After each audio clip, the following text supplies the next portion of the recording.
بسم اللہ الرحمن الرحیم۔ السلام علیکم، میں ہوں محمد تحسین عباسی اور آپ دیکھ رہے ہیں میرا یوٹیوب چینل۔ ناظرین، سب سے پہلے تو آج میں آپ کو ولاگ میں پورے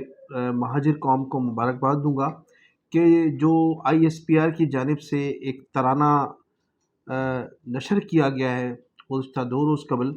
اس میں نہ صرف دوسری قومیتوں کے نام شامل کیے گئے بلکہ اس میں مہاجر لفظ بھی شامل کیا گیا ہے، جو کہ ایک انتہائی مسرت کی بات ہے۔ اور اس پر بانی متحدہ الطاف حسین صاحب نے بھی آرمی چیف صاحب کا شکریہ ادا کیا ہے، پورے عسکری ادارے کا شکریہ ادا کیا ہے کہ 77 سال تاریخ میں پہلی مرتبہ اس مہاجر لفظ کو تسلیم کیا گیا ہے۔ اور گزشتہ 77 سال میں تو مہاجر قومیت کو نہ صرف تسلیم نہیں کیا جاتا تھا بلکہ تنقید کی جاتی تھی، لیکن پہلی مرتبہ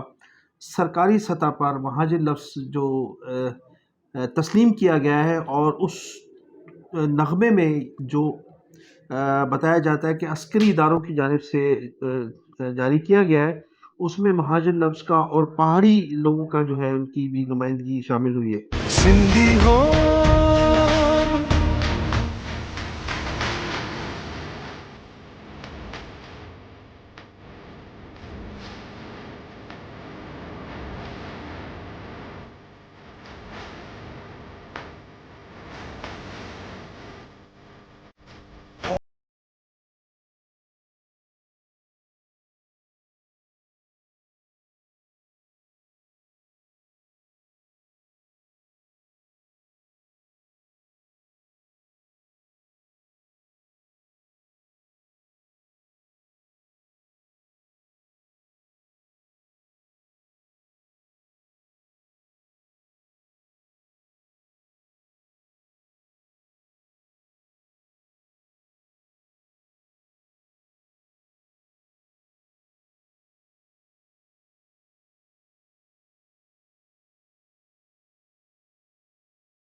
تو اب میں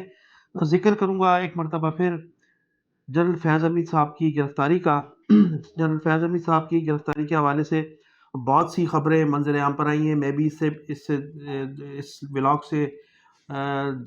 پہلے 2 مرتبہ اپنے ولاگ کر چکا ہوں، اور ان میں بہت سے میں نے ایسے نامور سیاستدانوں کے بیوروکریٹس کے نام دیے تھے جن کی گرفتاری کا امکان ہے، اگرچہ وہ ابھی تک گرفتار نہیں ہو سکے، لیکن دوسرے لوگوں کی گرفتاریوں کا سلسلہ جاری ہے۔ اور پھر اس میں جو ایک بہت سب سے بڑھ کر جو اہم ڈیولپمنٹ سامنے آئی ہے، وہ ابصار عالم صاحب جو پیمرا کے سابق چیئرمین تھے۔ تو پیمرا کے سابق چیئرمین جناب ابصار عالم صاحب نے بڑا انکشاف کیا ہے، اور انہوں نے یہ کہا ہے کہ کراچی سمیت ملک کے دوسرے حصوں میں فیض حمید صاحب بڑے بڑے تاجروں کو اغوا کرواتے تھے، اور اغوا برائے تاوان میں اربوں روپے تاجروں سے وصول کیے جاتے تھے، اور پھر اس طرح سے یہ تمام الزامات MQM کے کارکنان پر ڈال دیے جاتے تھے۔ اور اس کے علاوہ انہوں نے یہ بھی فرمایا کہ علی رضا عابدی کا جو قتل ہے وہ بھی مبینہ طور پر فیض حمید صاحب نے اس دور میں ان کے حکم سے ہوا تھا، اس کی بھی تحقیقات ہونی چاہیے۔ اور ان کا یہ بھی کہنا تھا کہ بڑے بڑے جو لوگوں کے قتل ہوئے ہیں اس میں فیض حمید صاحب پوری طرح سے ملوث ہیں۔ پھر علی رضا عابدی صاحب نے اپنے شہادت سے قبل بھی بعض دوستوں کو اپنی نجی محفل میں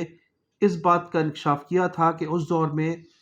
ISI نے انہیں بلا کر، ISI کے جو ذمہ داران تھے اس وقت کے، انہوں نے بلا کر کوشش کی تھی، ان پر دباؤ ڈالنے کی کوشش کی تھی کہ وہ PSP جو مصطفیٰ کمال صاحب کی پارٹی ہے اس میں جوائن کریں، لیکن ان کا کہنا تھا کہ انہوں نے اس سلسلے میں ان کو انکار کر دیا تھا۔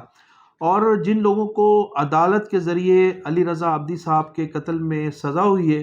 اس پر بھی ان کی جو فیملی ہے ان کا عدم اعتماد تھا، اور ان کی والدہ نے سزا کے فوری بعد جو کراچی پریس کلب میں ایک اہم پریس کانفرنس سے خطاب کیا تھا، انہوں نے اس پر عدم اعتماد کا اظہار کیا تھا۔ انہوں نے کہا کہ انہوں نے فرمایا تھا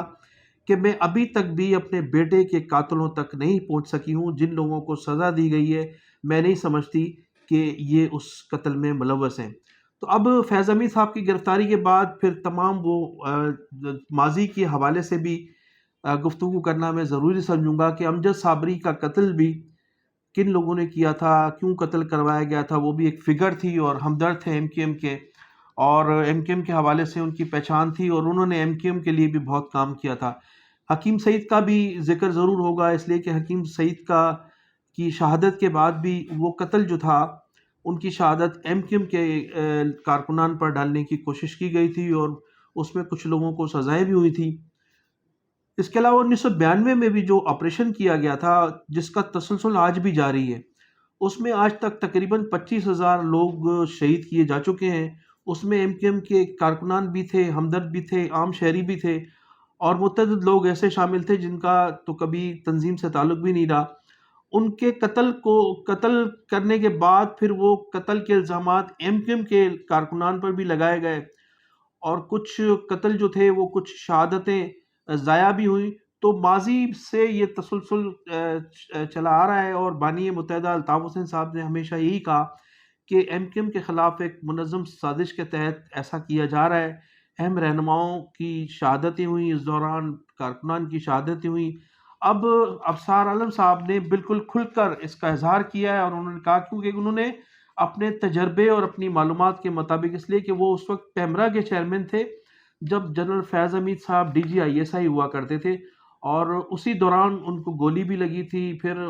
اسی دوران متعدد صحافی بھی اغوا ہوئے تھے،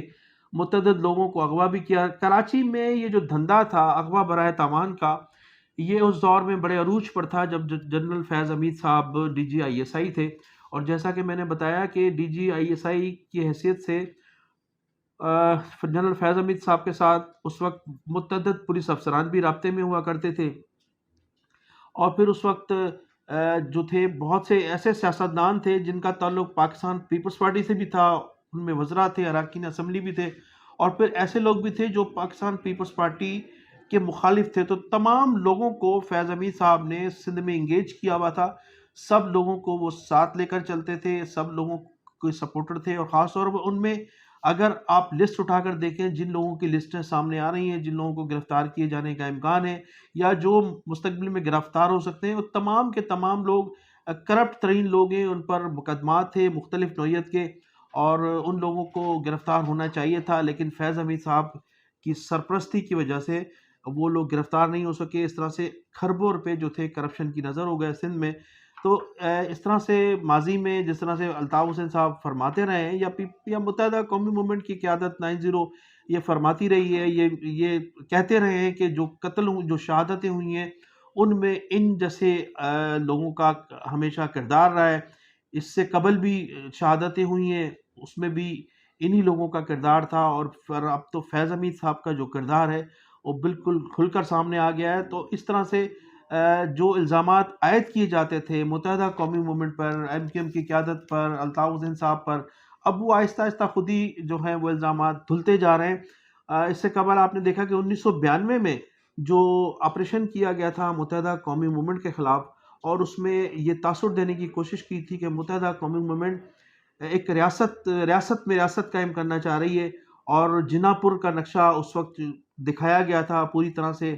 پوری میڈیا کو، پرنٹ میڈیا، الیکٹرانک میڈیا کے سامنے پوری دنیا میں اس نقشے کو سامنے لایا گیا تھا۔ لیکن پھر چند سالوں کے بعد ہی جن لوگوں نے اس نقشے کو اوپن کیا تھا، میڈیا میں لے کر گئے تھے، پریس کانفرنسیں کی تھی جن لوگوں نے، انہی لوگوں نے پھر چند سالوں کے بعد اس کی تردید بھی کی، اور یہ کہا کہ یہ نقشہ بھی جعلی تھا،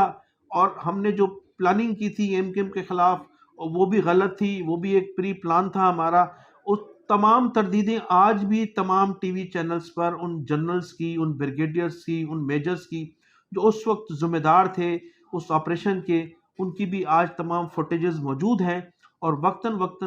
کے ساتھ ساتھ وہ چلائی بھی جاتی رہتی ہیں۔ تو اس وقت بھی یہ کلیئر ہو گیا تھا کہ متحدہ قومی موومنٹ ایک شفاف جماعت ہے،